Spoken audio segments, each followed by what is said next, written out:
We have a long agenda, so let's just keep comments concise as possible. Get to it after so.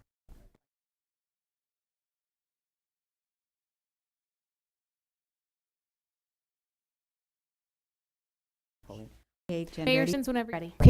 Okay. We're going to go ahead and get started this regular meeting of the Hollister City Council on March 16th, 2026. The meeting is now called order. It's 30. City, can we do a call, please? Councilmember Boucher, Present. Councilmember Sens, Present. Mayor Dia, Mayor Steve, Here. Councilmember Morales is present. Thank you. Thank you. Okay, I'm going to just. Ready? Begin. I pledge allegiance to the flag of the United States of America and to the republic for which it stands, one nation, under God, indivisible, with liberty and justice for all. Okay, thank you. So let me check with our city manager. Do you have anything to report from closed session from last meeting, March 2nd? No, Mayor, we don't. Thank you. Okay, so letter of the day. So I'm going to start with the American Red Cross Day.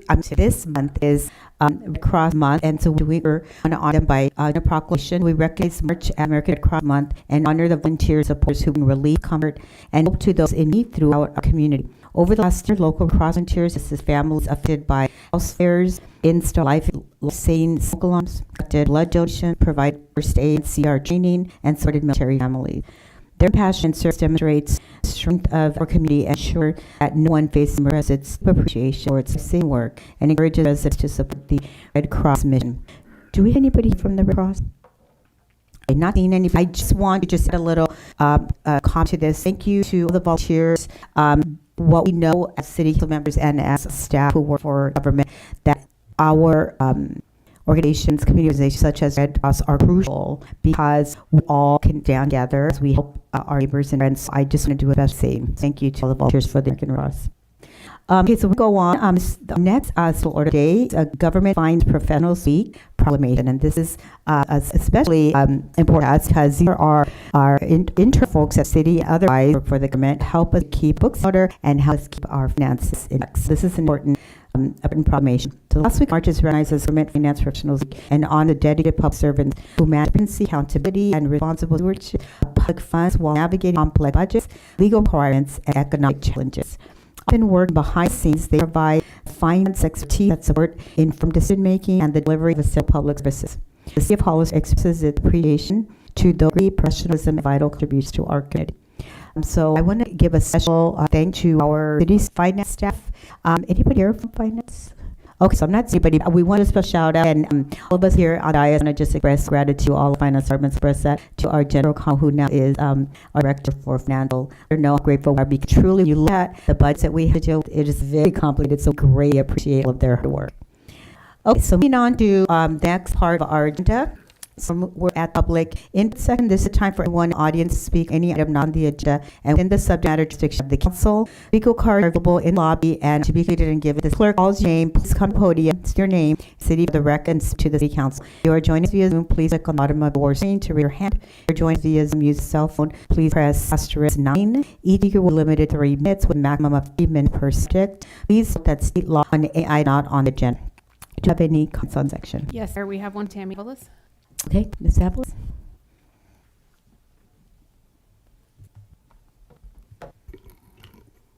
Good evening, Mayor, City Council, everyone here. My name is Tammy Willis, and I am with the Friends of the Benue County Library. And I just want to let everybody know that tomorrow night at 5:30 p.m. is a public hearing for a possible $3 million grant for the library expansion project, which of course we've been championing several years now, and the county board of supervisors have made the project a priority, and some additional funds will be fast for it. Accompanying the grant application, there's going to be a support list of where people can sign, and it will be included. So I was going to leave a copy of the form with the city clerk for you to, or city manager. Okay. Yeah. If you could sign and then can pick it up tomorrow, that'd be wonderful. I appreciate your support. Look forward to partnering with the city for the library. In addition, my other hat is I'm on board of Seniors Council of Santa Cruz and San Bernardino, and we just want to say on behalf of Seniors Council, we haven't been much, but we love to come and share the Map Plan Aging Playbook, which applies directly to our community. And we're implementing changes and just reaching out to our seniors, which is a fast-growing population in San Bernardino County. So we're just, working away on too. Just want to thank you for support with that. That's it. Thank you. Thank you. Tam, did you say where for the 30 meeting tomorrow? It is tomorrow at the San Bernardino County Board of Supervisors Chambers. Okay, I okay. think it's like 5 to 7. Okay. Okay, great. Thank you. Thank you, Jean. Do you have any other speakers this one? No, there are no commenters this item. Okay, thank you. Okay, so let's move on. Let's go to the consent agenda. Do any members of council have a brief question or comments on items on the consent agenda? I have a brief question. Okay, go ahead, Councilman Piche. On 7.4, it's a weed abatement item. And the reason I ask is because in my district between Prospect and McCray, there's a railroad. And I know it's a second time asked, right? But it's kind of a part between Pacific, Sanville, Railway, LLC. Weeds are pretty big. And talk about public nuisance, when they're attached to the earth, it's on the way to abate them. When they detach, it's on us. And they detach, these things, snowmen out of them, propped up against like stop signs, in order to not, as we hit their car, scrap their car. That's a whole car in town. So, kind of loading the question, is it possible that this would apply to LLCs? Is only domestic homeowners? If you need time, maybe bring it back. What do you got? I can answer. The right way for railroad, we don't have any authority there. So try and work them. We have the authority for the. It's one of those unique areas of their own enforcement. They control their own railway. So as stated, let's have the dirt. When asked, and we've worked our enforcement tried to work with the railway to get them to clean up. Sometimes we can make it happen. Sometimes we can't. And we've used public work has some contacts. Unfortunately, when it's within right away, we don't have the authority. But once it's free, flows to the city, then it's our obligation. Okay. Yeah, that was Saw Nation. I was hoping I asked you again. It's reminded a little bit. I wish I had better news for you the last time I asked, but unfortunately, that's still the same. Thank you. Okay, thank you. Anybody else in the council, any questions, comment? Last one, I just have one. Okay, question. So, half to the city manager, it looks like she's, a altruistic team player. And on 7.9, so it looks like you're giving up your executive assistant personnel and, in order to a couple admin analysts and, building permitting. And then in a nutshell, just give us a quick, overview, high level, just a little quickie. I'm sure the community would pump here. Just a little bit about that. Certainly, Madam Mayor, members of council, members of the public. So this is part of a restructuring of the city manager's office. As you know, we lost a lone employee who found an exciting position in another state and moved on. And so that left me with vacancy. And one of the option was to fill like for like. Another option was to think about other needs. And so given the high capacity we currently have among the city clerk office, who was for incredible support to me, that it became evident that I could focus that position on education, engagement, community outreach, communications in a manner that's more deliberate. And so instead of hiring an executive assistant, the idea is to bring a administrative analyst. The second issue is to bring more capacity to economic development. So this is an area that currently the only line of that we have the airport. And so with tremendous economic development opportunity, but there are others. And so the idea would be bring an administrative analyst to work basically between both the airport and the manager's office. Okay. Thank you. Thank you. Okay, and so with those questions, I'm going to go to public comment and then get back to the council. Any public comment on the consent? Mayor Stevens, there are public consent in these items. Okay, thank you. So let me bring back to the council for motion, please. Move to adopt, Stevens. Can I second? All second. Roll call, right? Okay. So those in favor? Aye. Aye. Any opposed? Okay, so that one passes. Consent agenda item passed. So move on to item 8.1, adopt an urgency ordinance establishing fire and building code board of appeals, appointment of the member of the board of appeals, and adoption of rules of procedures. Can we get a staff report, please? Indeed, Councilmembers, Madam Mayor, we had received a request for an appeals to decision that had made based on the fire code, and that triggered the need to panel a appeal board. So with this opportunity, make sure in the future, whether it's fire or building, we have a board, and these are members of various committees, such as ours, and I'll speak in a second, have specific levels of expertise. So they're not just your average person. We look for individuals that have background in construction, architecture, engineering, building inspection, fire code, and so on. One of the challenges of smaller communities that these individuals are supposed to be unbiased, and it's difficult sometimes in a small community where everybody knows each other and has business together and has other ways of interacting. Sometimes difficult to find those. Nevertheless, we put together a more of 7 people, 5 who are acting in the panel, 2 who are alternate, and the qualifications of those individuals were shared with you. And there is sometimes this issue because the hearing for that particular appeal is this Friday. So there the need to expedite the procedures so that we can panel the board and prepare them and get ready to have their hearing on Friday. It is a public meeting, anybody's going to attend. Okay, thank you for that, Cortez. Okay, so any question, comment from council? Okay, so I'm going to open public hearing at 6:47. Okay, I will close it at this time, 6:47. Any other comments from the dais? Yeah, okay, discussion, deliberation. Okay, so can I get a motion? Move adopt, Stephen. Can I have a second? Most can. All those in favor? Aye. Aye. Any opposed?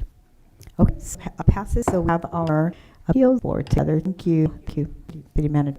Okay, let's move on to water informational presentation. Can we have that for please? Mayor, member of the council, Mr. Hernandez and staff are going to give you a quick overview of one of the more exciting projects we have right now with stormwater. Of course, stormwater being one of those is almost the orphan utility, and yet so important members of the public that be listening to this and taking where stormwater is essential is that ultimately it is about protecting waterways. It is about protecting rivers. It's about protecting the Pacific Ocean and so on. And there's a great deal of environmental value we receive from our structure. That's it. Good evening, Mayor and council members. So this presentation is going to be quick, but as City Manager alluded to, is very important. This is focusing on what we do to protect our waterways, not only ourselves as employees, but also residents of the committee. So question is pretty obvious, right? What is the city doing and how can you help? A lot of people don't know some of these problems that happen every day. Right? So from being oil changes, pollute that enter our waterways based on car repairs that happen out on the highways, to not picking up through your pets, to dump trash in storm drains, and to not being able to control your irrigation, or if you have rain areas that potentially drain to the public right away. Sometimes you kill those fertilizers into those waterways. So a lot of people don't see a lot of this stuff. It really does impact, but ultimately ends up in rivers and subsequently in the ocean. So what is the city doing about it? As part of our development requirements, we are implementing infrastructure such as bioswales, underground storage basins, and catch-based trash capture devices. So we as a city began constructing full capture systems within our outflow structures, and we'll get a little bit further into it. But there are two big projects that are underway, and one's almost completion. One's on Ridge Road down here toward Roundabout, and then the second one is the Apricot and Outlaw. As you can see, they capture a significant amount of those. One is over 1,000 acres, and then the one's almost 300 acres. In addition to the one out at the industrial plant, we have already a mechanism in place where we capture the South Street alpha.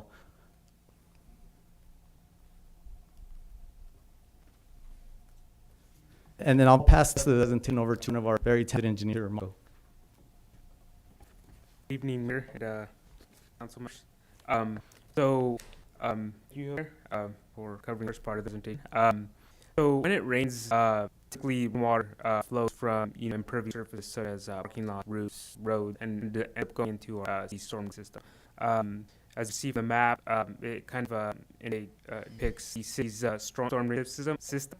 However, color the map encapsulates where the rainwater is captured, the area it runs off to. So, for instance, the blue area runs off the San Benito River.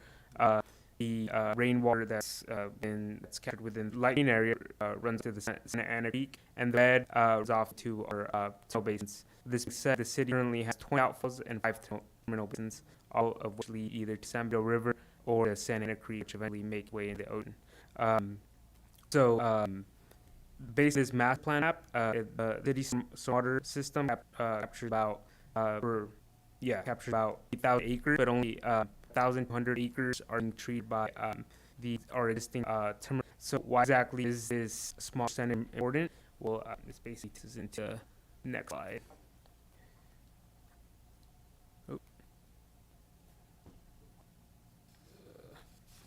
Show the next slide. So I previously mentioned 15% of the city's watershed being treated by our existing terminal basins. So you may be wondering, what is terminal basin? Well, as you see from top, it's an aerial shot of one of our terminal basins at our industrial water treatment plant. And just think of a terminal basin as a large filter. It's a pit where water collects and slowly gets infiltrated or forcibly getting infiltrated back into a natural waterway, in the San Benito River or Santa Ana Creek. Yeah, that's just could either be a concrete basin like we have at the industrial wastewater treatment, or a natural landscape pit.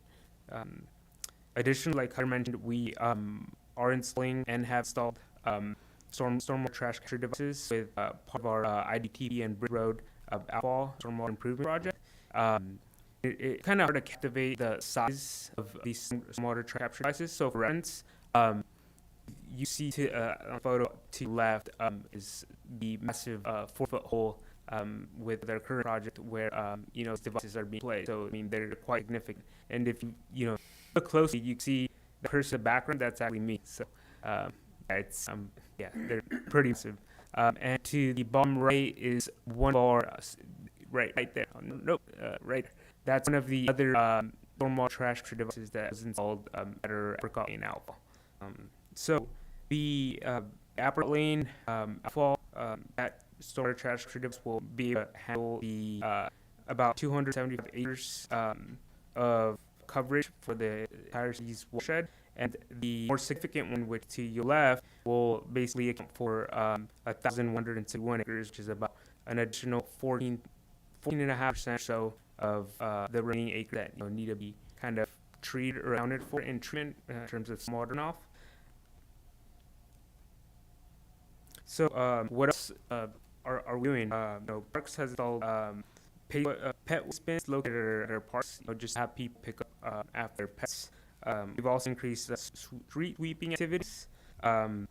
We've kind of taken more upon education and outreach.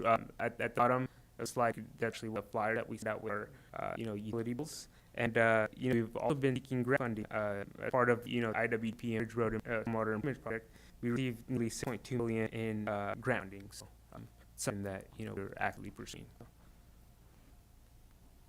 And that brings us to our conclusion. Is there any questions that you guys may have? Thank you for that presentation. Appreciate it. Councilmember Sin, go ahead. Thank you. It's very informative. Appreciate it. A couple of questions. Like number one, the one bridge road 1,000 acres. Why is that 1,000 and the ones are so less? So it's kind of dependent on the location, right? So it's kind of stormer. It's kind of the way that the topographic area of the city is laid out. So most is bridge road is the ideal location where most water wants to gravitate towards. And so this being said, we need to upsize these in the design of the project. These water capture devices to be upsized to handle the amount of runoff that's natural gravitating or wanting to go into the Amanita River. Did we have one before we started construction on Snoo? No. So where was all that water just going? Was it Just over? go to the river. Oh, that's good. Okay, thank you. My other question is more of a logistics. When I had a question that concerned that when they're walking the Apricot Trail there, that they can walk through. Just wondering if how far are from completing construction, if we could create like pathway, or if it's been addressed. I don't remember if I went up to stuff yet or not. Or my question. Sometimes during construction for structure safety, we do close the trails. We have to look to what portion the bridge street or that CDF unit capture is still a couple months from completion. So we wait for water takes to receive a little before we fit through the construction there. Okay, so I guess I can prioritize if any way for the residents of the west to access that trail to come and go, because there's no way for them to cross the street that we can take consideration. Thank you. Okay, thank you. Questions? Yeah, I have a couple of questions. Well, first of all, this is really important, right? Good stewards of our natural environment. I mean, that's super important. It sounds like 15% of the water is treated, and does that leave 85% water is not treated? Well, we have exact numbers. I think we were just talking about we're close to 4% total, right? Because we have terminal basins, and then once this is all concluded, Mark knows a little bit on the details, but that 114%, which is Bridge Road. So when we have Apricot Lane, the terminal basins, there's a total of 5. So I think percentage is a little bit higher. Yeah, it's about after the completion of the project, about 30% or so, which still leaves a good chunk that's being left untreated. And as this mandate, we have until 2030 to get 100% by regulations of this water board. So we've got some work to do. And water's valuable. The city manager talked about value of water. We know that. Are these internal basins? Are we able to replenish groundwater? Can we collect some of it instead of run it off? Or? We were actually infiltrating anything into the ground where the concrete ones, and it actually put into regulations. So none of it ends in the river. It has overflow mechanisms installed in case we aren't able to handle it, but have enough capacity to handle it and filter into the water base. Okay, so it's back in groundwater, and right. It's clean. What's effectively it goes through the ground. Once it's through the safe, system, natural. correct. Okay, and it looked like we got to come up with matching funds. Looks like that's $6.2 million grant. Did we have to come up with matching funds for that? Correct. This project already fully funded, so we're in construction. Sweet. Oh yeah, thank you. Any questions, Councilman? Okay. My question was about the finances. I was curious about, but it looked like it's been answered. So thank you for that. I'm going to go to public comment. Do we have any public comment on this item? There are no comment on this item. Okay, thank you. So do we need to Just informational. information? Okay, so we're going to move on to the next item. Okay. Madam Do you have Mayor, members of the Council, Ms. Powell will report on item 9.2, also item 9.3. Okay, so 9.1 annual report on Hollister Session Agency Moderate Low Income Housing Asset Fund for fiscal year 2045. So, Mr. Paul, you have the floor. Good evening, Mayor, Council members. This will be a short, sweet presentation to you. It is something normally you see on consent, but pulled it off consent to kind of highlight some of the work that's been done and to call attention to any question you might have. The presentation that is currently up is an item, so there is no PowerPoint. So I'm here to give a quick presentation of the city's annual low and moderate income housing set report for fiscal year 2024-25. This report is essentially a required annual task that comes to us from the state in its role as the successor agency to the former development. The intent of the report is to document the activities that occurred during the fiscal year and report out any assets of fund to ensure they're expended in accordance with the Solution Act and the redevelopment agencies in 2012. So to jump into it, fiscal year 24-25, they used available funds to provide continued rental assistance to very low-income homes or households the project apartment complex, and this was an amount of approximately $17,000. Funds were, the city is also reporting through this report that full repayment of one of its rehabilitation loans occurred during the fiscal year to the tune of about $13,000, and that it's continuing to monitor over 140 deferred payment loans that are within the community. Just for general perspective, the fund's current balance stands at $1.2 million, and the estimated value for deferred and/or forgivable loans is approximately $50 million. And just goes out to the State Office of Land Use and Climate Innovation at date, and we'll also post on the city's website. Concludes the report. We do have Jamil Saka here, who is our housing program coordinator that can answer any specific questions regarding the report. Sorry about that. For that report, do we have any questions, comments? Questions? Okay, Sini, do we have any public comments on this item? There are no public comments item. Okay, so there's no action to be taken this week either. Am I correct in that? Yeah, we're just taking a report. Thanks so much for that information. Oh, These are actual assets. These are homes that we have investment, and these are to remain affordable for what's the affordability period? Affordability is clear 50 years. For 50 years. So these assets used to go to the development agency, again with solution came to the city of Hollister. These are assets. This is how we help our local families have unified housing. right. Yeah, I mean, low-income housing is always a priority for us at DIAS. Go ahead, Councilmember Seth. Thanks. Just because maybe we check with yourself at City, it says they need to accept it. Wondering if we have to take motion. To be safe would be I accept Ms. Wait, Thompson. Should we vote on this? I'm sorry, I couldn't hear. It says that we need to accept in order to give it to the city. Jamie's saying we should do that. So I would just to be that we. Yes, I would agree with that. Thank you. Okay. Mayor Sims. Okay, I'll take motion on this then. Move to adopt. Second. I see. All those in favor, thank you for that. We'll move on to item point 3, a resolution accepting the 2020 general plan, housing element, and progress report. Staff report, please. the power lines. There we go. Okay. In line with the last report, this is another obligated state annual report, and it is whose intent is to clearly provide the jurisdiction with an opportunity to review its progress, its general plan, and housing element for the past year. This is governed by Government Code 6500, requires that the city submit its annual progress report. Again, it's reporting on progress and implementation of the general plan, and this general plan would be the 2005 general plan at this point. We are also reporting on 6th cycle housing element progress towards meeting our regional housing needs assessment numbers. And closing is essentially a statement to the degree which we implemented policy of a general plan, how we're doing on a true progress reporting, so to be.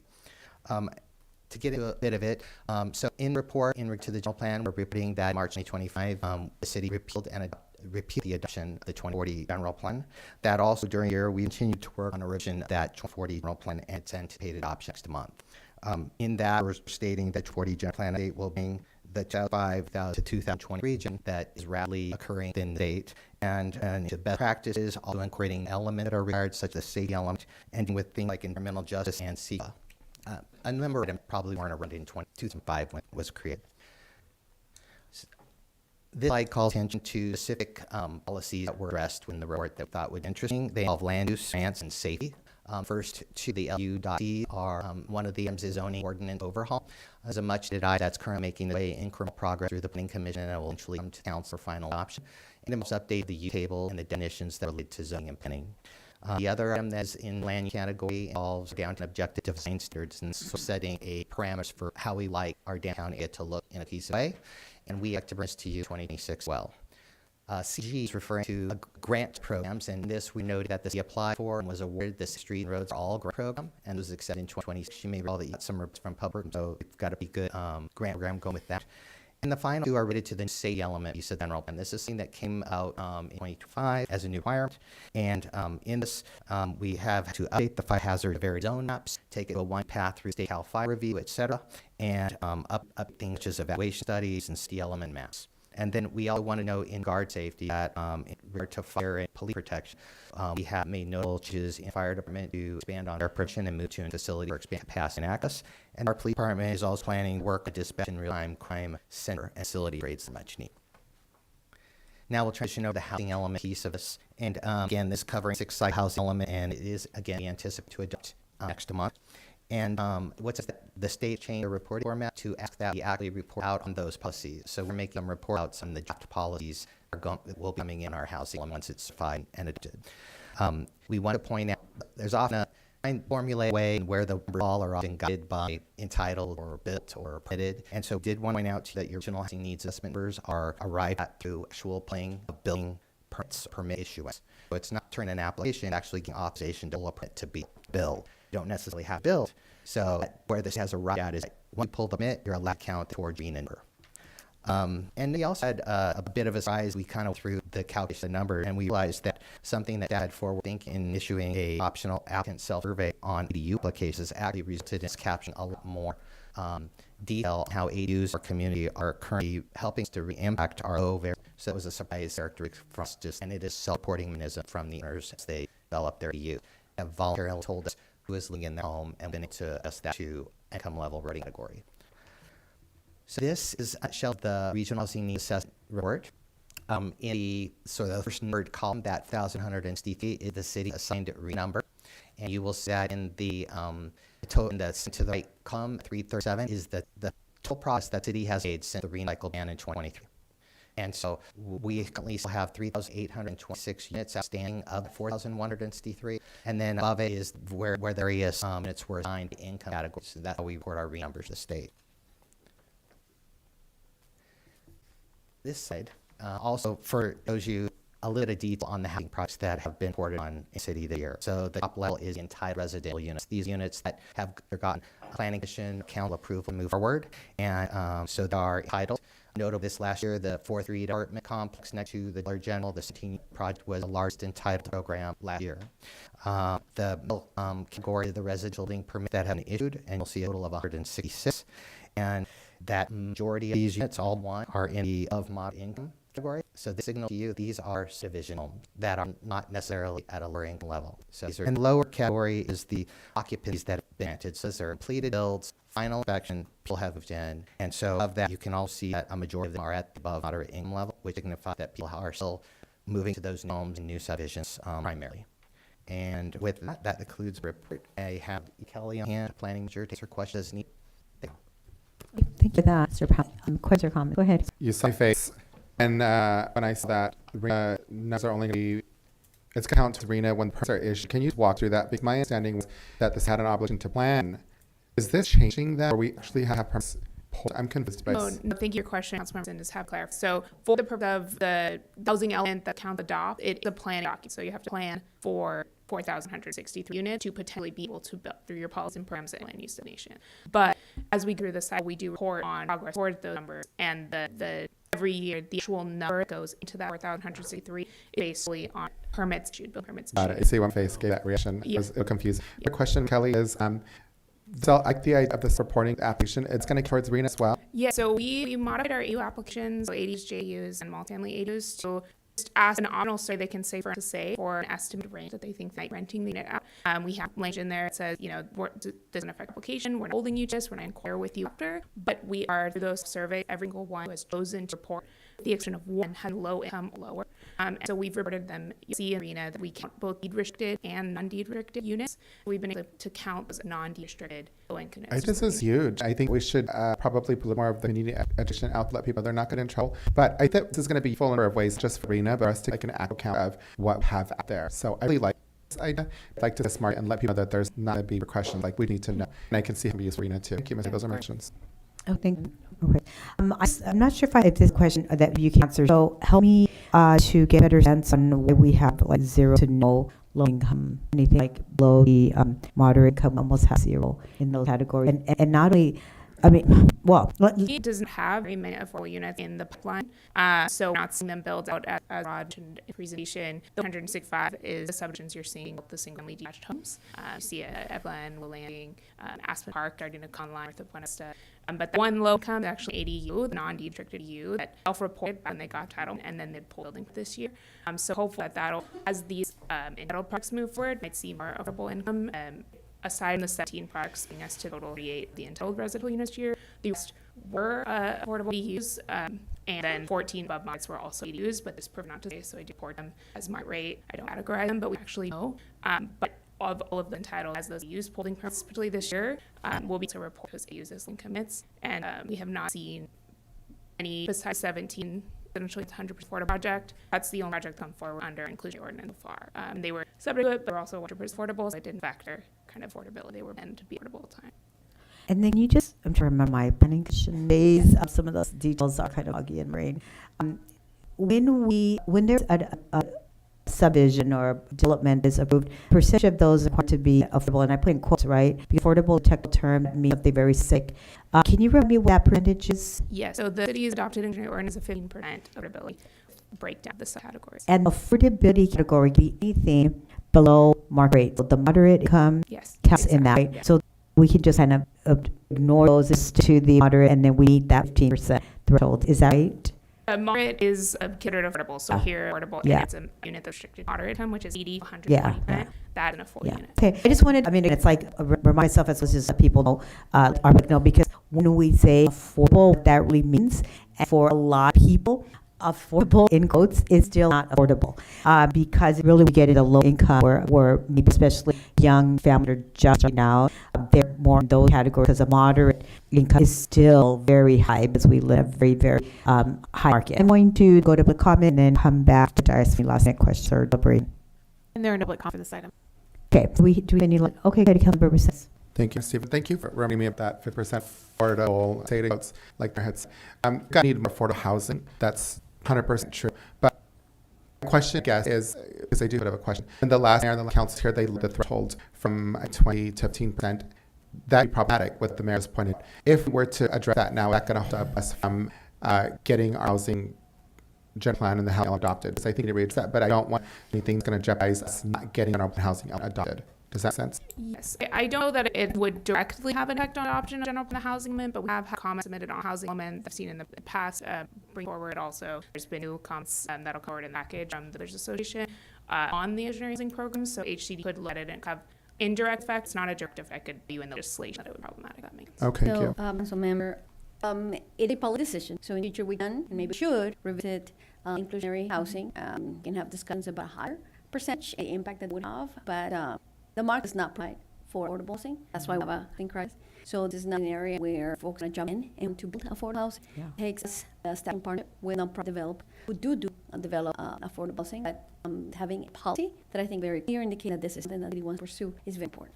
Well, I agree, and I think that we clearly find if you've got politicians be this drum, more affordable housing, yeah, but then it just said like affordable house, not really affordable for seniors and new families starting out. So let's clearly define that. I think it's a gag. I don't want to hold up the general plan, but I think it clearly define and clearly define expectations of real affordable housing. Look, they're using it as a local platform, just get reelected and full people, again, they're going to get more affordable housing when it's really not affordable for teachers and seniors and families starting out. So we have affordability is done by the federal government. It's good news that we're all operating from the same tables, and it's a matter of the city taking a affirmative step towards, say, for example, low income versus workforce housing. Two are different. There are pros and cons, but these are discussions that should educate your policymaker.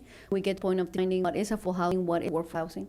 Yeah. I'd like to come back as soon as can, as long as it doesn't impact the Thank you. Yeah. You can just add to the city manager said, it's at by percentage of the market. And so because we have very market still be very high, you're at the first level of affordable housing. So I think that's the misnomer when you say, when we call it that, it's like, I don't understand why we even call it. I think to just split what it is. I don't know what the threshold is, like 80% of the market and the 60% of the market and the 50%. I think we should speak out in those terms. It's very clear to people what we're talking about when we use terms affordable, because it can be very deceiving. Okay, so with that, did you have a quick question? Okay, quick question. Go ahead, Councilmember Shea. So we hear about, when it comes to the regional housing needs assessment, that there are sanctions that state will potentially put on municipalities such as ours. And thinking of like how to avoid things and how to avoid things that builders remedy and reduce local control funding and things like that. Councilmember Melendez's question kind of got thinking, when we ratified a general plan and we have identified sites where building can occur, is that what helps to avoid sanctions by the state, or is, I mean? So the context for your question is the state of California has a framework under which jurisdictions get to say these are our dreams. This is the community that we envision. That's zoning. So do you want more agricultural land? Do you want more parks? Do you want more education institutions and so on and so forth? It's important when talking about housing element, of course, to make sure that the zoning is there for the housing to be built. It does not mean that we build housing. It does not mean that we're forced to build housing. What we're saying is in that plan, in those parcels, there shall be housing. As long as we stick to a very strict timeline, which I will be addressing through structuring in the future, we have a account liaison between the city and HED. I think will help avoid this type of situation. We have good relationships with program people at HED, so we have to talk their terms. That would go. Can you say what CD is? Oh, the House Community Development, the state of California. Yeah. So I'm sure that public can knows that. Okay, is that it? Okay, go ahead, member. Really, I hope you to publish this and focus on other things. In 2023, I did a little bit of research, and the median household income for Hollister was around $94,000. Latinx it was $8,000. Now, today, it has jumped to $150,000 for medium families. I thought back then that was high, 98,000. So I just want to really put this into context and for us to keep in mind how much specifically Hollister has jumped. And when you talk about affordable, now it's being measured at that 150 median household, which is unreal, right? So just keep that in mind. I hope and we'll push that article thing. Okay. So, okay. Sorry. Oh, yeah, it's on. Okay. So I'm thinking of this would fall into the presentation that bought for us before this one, but what's the likelihood that would possibly go into a community land trust so that it does go into, like, if there's housing that needs to be built, it would be affordable? If I answer the question, I mean, certainly community and trust with strategy that we could look in. Truth told, I've not time really dive into a deep review of the housing element and general plan intent to that next week, but we would be looking at those type of strategies. These are new in our area. Actually, the San Jose has been trailblazer in and using and trust as far back as 1995. So we learned some lessons. It's not proof. We've learned lessons as far as retaining affordability rates and making sure that the housing units get restricted to make sure they're always affordable. And so that's one strategy that we use. And if we are looking into it, it will certainly be that. Okay, thank you for that. Okay, so let's go public comment.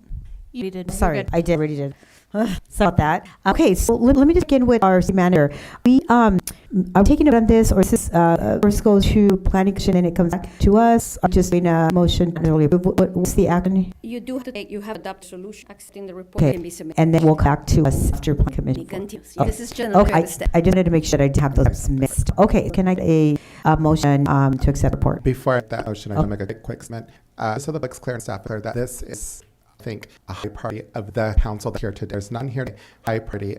I've faith in our staff. We worked for years to help execute that. So please keep in mind a conversation that we had up here, and for the public, you this out to the public, they have information. It's lacking. That is what our goal is. That is what our focus, that attention, real affordable housing. Not politicians making a job affordability when it's realistic, affordable for people like neighbors, family members. And I would proudly leave that motion to adopt. Okay, thank you. Second. All in favor? Aye. Opposed? No. Okay. So thank you for that report. And then we'll move on. Item number 9.4, an ordinance at chapter 1.06 to the City of Hollister Municipal Code to delegate authority to city manager to sign city contracts, conveyances, and instruments requiring the CC. Staff report, please. So the mayor, members of council, members of the public, both 9.4 and 9.5 are actually rated. The just is administrative. We are trying to eliminate some of the red tape that we could have in the city. So, for example, currently, all the council can sign contracts, conveyances, leases, and by accepting this ordinance, you will grant me the authority to do that. If I also jump into 2.5, what says currently I have contract authority up to $100,000. Went ahead and used the current authority that we from the state of California Public Works contracts in which after 20 must come to the council. So to bring consistency, we are suggesting that we move from 100% to it up to 20, so that I will be able to sign contracts for up to 20. What these ordinances are not out is a circumventing procurement. Nobody has the right to certain procurement unless, of course, the state of emergency. As you may recall from COVID being last state emergency, one of the key elements in those resolutions is the fact that we pause procurement steps. So this is not about procurement. This is strictly about services that once they have been properly procured, a contract is entered into. If it's 218,000, I can go ahead and sign. Instead, I would welcome a friendly amendment because I do think that it's to trust to verify you, so that I provide to you a report. It's up to you how often you want to hear it, as far as what contracts, what bases, leases I enter into, because I do think it's important for transparency reasons for you to know what I'm signing. Okay, thank you for the report. Questions, comments? Councilor Sen, go ahead. Thank you, Mayor. So maybe ask Thompson jump in as a matter of process. Do you need to open up for public comment for item from what I may comments are for the item? So I would suggest we open for like comment 9.4. Okay, And let on me that end- check the rest of the council. Okay. Question on that one. Okay, we'll comment on the item. There are no like, comments. Okay, okay, so can I'm bringing back to Dias in this minute. So I just want to check what you said, Senator, you were going to create, like, your city manager report you're going to read out was the things So you had. if I can, I'm sorry. The item as a process, we can talk about that. I've got questions about this. Does it make sense? We need to vote 9.4, then we talk about 9.4, and then vote open for public and talk about that. I think it could relevant this time as well, I'm however. so sorry. Yeah, I thought yeah. you were talking about 0.5. Yeah, I'm sorry. one of them, the dollar amendment, 9.5, this is about just general. We were going to, like, do a part of your signature report that you had signed contracts, part of, transparency and public trust, right? We're going to report out on that? Correct. Comments. So there are different ways for city manager to get information of the nature. I could include an email on a Friday evening. I could, when we are in our chain, share that information with you. However, because regaining community trust is a priority, I do think it's best formalize it and to ensure that I'm accountable for providing that information in very space, so that way not only you, but also the community, colleagues, members of the public, can be part of that information. Well, that's all good. Okay, then here's my comment about that, city manager. I do like the idea of providing a summary to council on things that I said, conveyance, city contracts, instruments.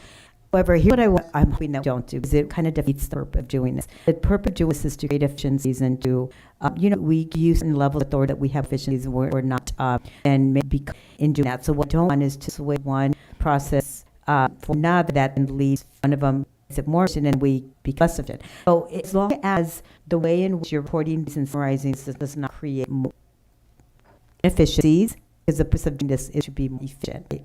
More efficient. And I'm going to repeat those, but that's the reason that we do that. Otherwise, we bog down with a bunch of things and we get things done. So I do like the idea of having a summary report occasionally, these things. However, I just want to be careful that we don't, in doing so, then create revisions that then lead to what we're trying to do, which is streamline some processes in doing 9 point. So it's my low comment. So to make sure that we remain that we meet goal of being efficient, streaming, not in doing so, adding a requirement for you to report, creating efficiency.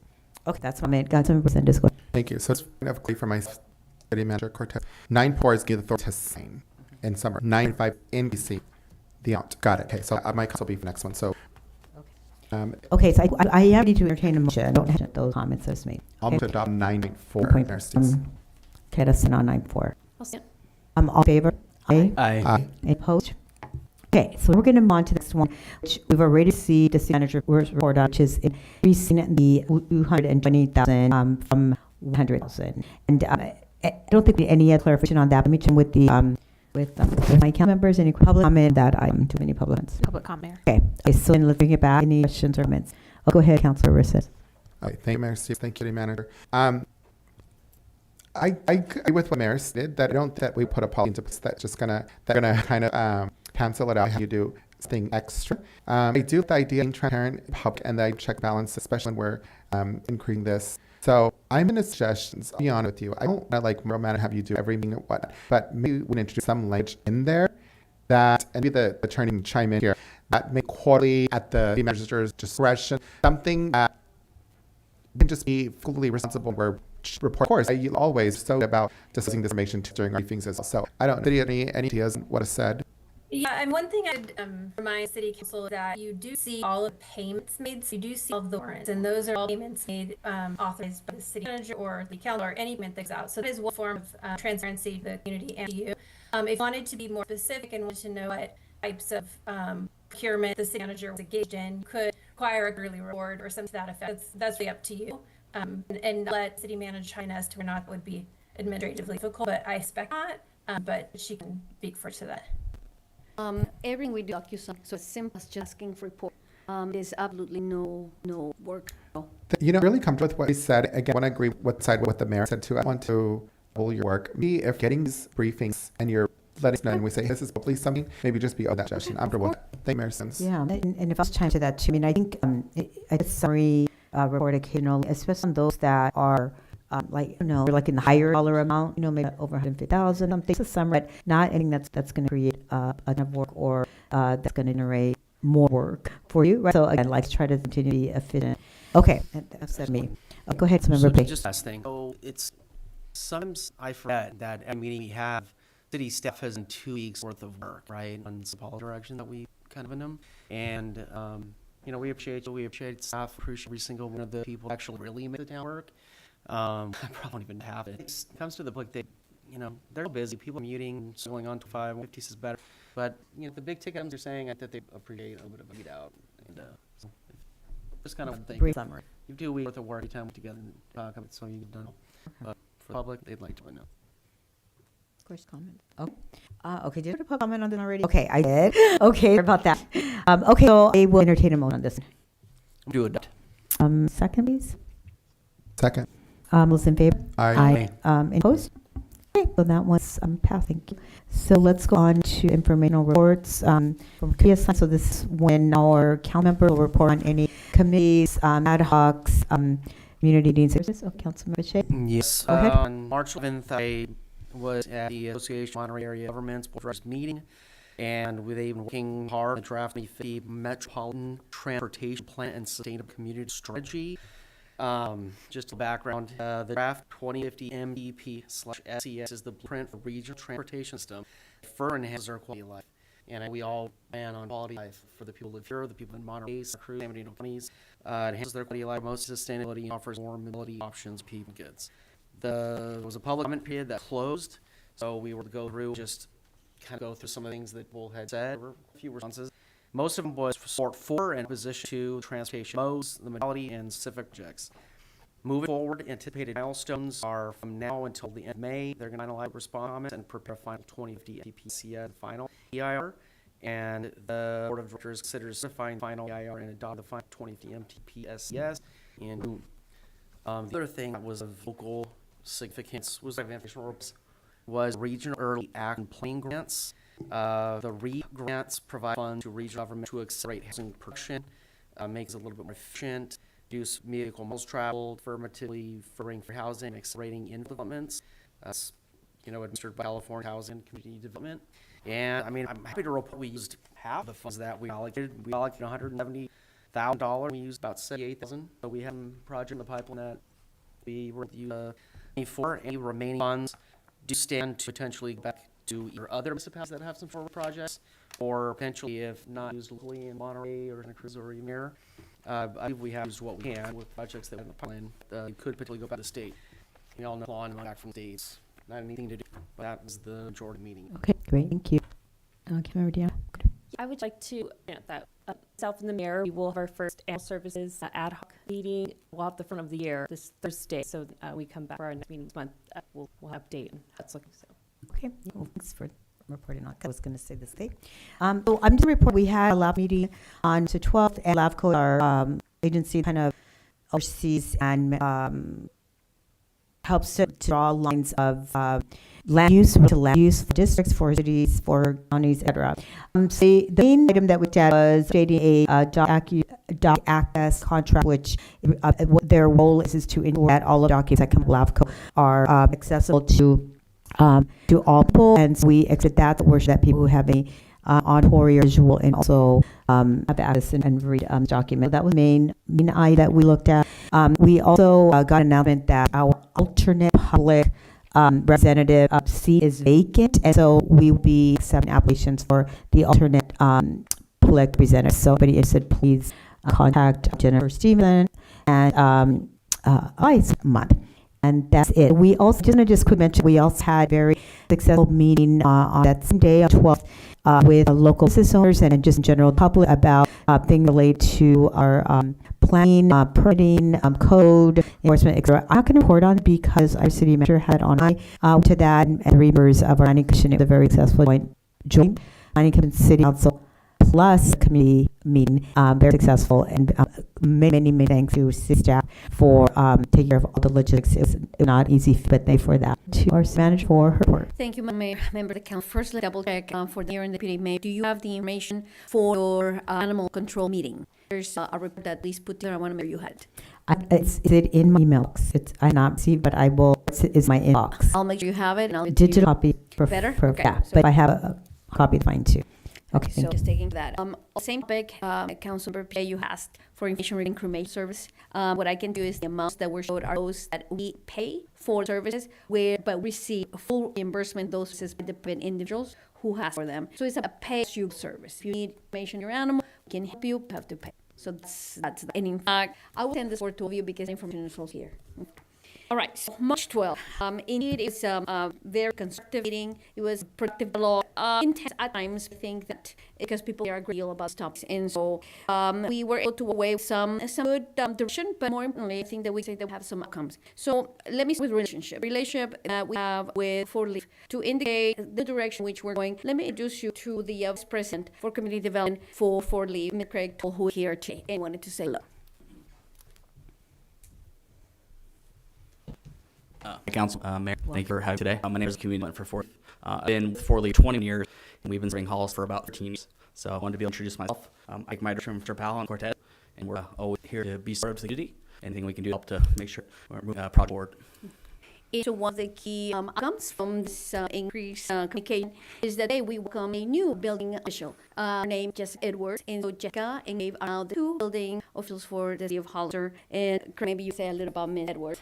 There's a lot to say because she's a terrific employee for Lee, but she's a certified building official. She's also a building inspector. She's also a plan examiner and can serve in many capacities. One of the things we like her to do, she had doing already, the direction of leadership here, is doing assessment of where we're at in the process and making recommendations to make sure that we provide the best opportunity for success here under Matez's leadership. So, I hope to meet her soon. It's very dynamic. I'm excited for her to engage the building committee, and we offer a customer service program with transparency and providing salutes today, Ms. Cortez and Ms. Powell, that hopefully we can move those forward and kind of show you what we're made of and to be able to address any action real time. Thank you, Mr. Appreciate being here. Originally, he wanted to join via Zoom, but he came in person, so okay that. And just to give an example, we had an issue that came up Thursday, a problem that we had been unable to solve since December. And so after Jessica in the morning had a meeting at the department, Jessica and I walked up to that business, and that business will all real soon on the need.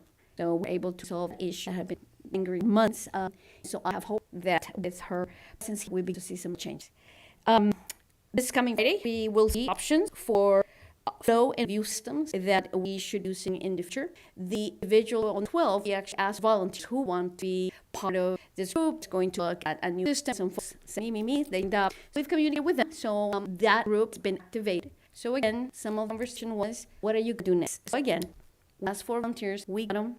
The committee reviewing proposal on Friday to see how we can forward. Those are some of those changes. We have asked Finance Department to join Ms. Edwards as she evaluates our flow, our processes, our customer proposals to see if there are ways which the departments can work together. I think that we have found in this particular case, we've had one department that has been struggling, but we are part of the city, so there's absolutely no reason why all departments cannot come and help out. There are strengths, weaknesses in every department. So the finance is very strong with their process, especially under leadership, and so it only makes sense to create that partnership. So that's my report, and I have questions.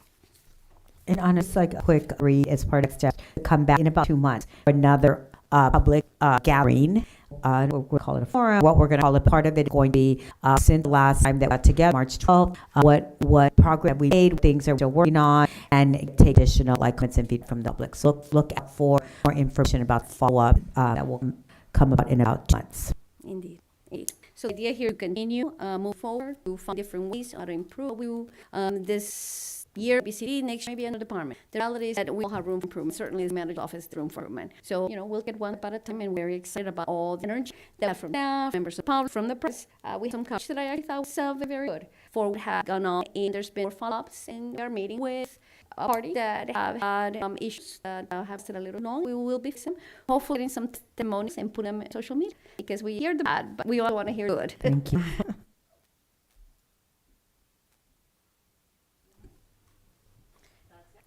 Sorry, that is the end of my report. You can give us on this word. Of course. I actually had passed a ton. Mr. Hernandez will give an update on sewer and water, our favorite topic. Hello, and you forgot me. No, just a couple quick point out with we for domestic water. We are implementing a bridge rate, and it's going to affect as of April 17th. We have others that are going to be going out in this March bill to all customers, and we'll be posting that on our website as well as social media committed to that payment. We have a lot that have the 20% deduction for what is it called for PG and electric care program, and so that'll implement as far as first as soon as the cycle goes.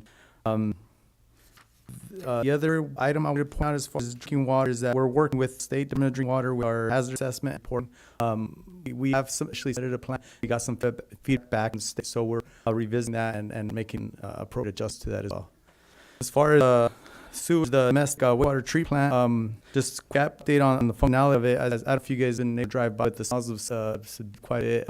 We have all 5 aerators, 2 of them overseas aerator in place currently. We're in position of all 8 of the design areas, and they are already installed as we speak. So there's some electrical that needs to be done on 3 locations, but those should be in within the next 2 weeks. The filtration units, the drums are back in operation, so those are completely restored. Both of them are.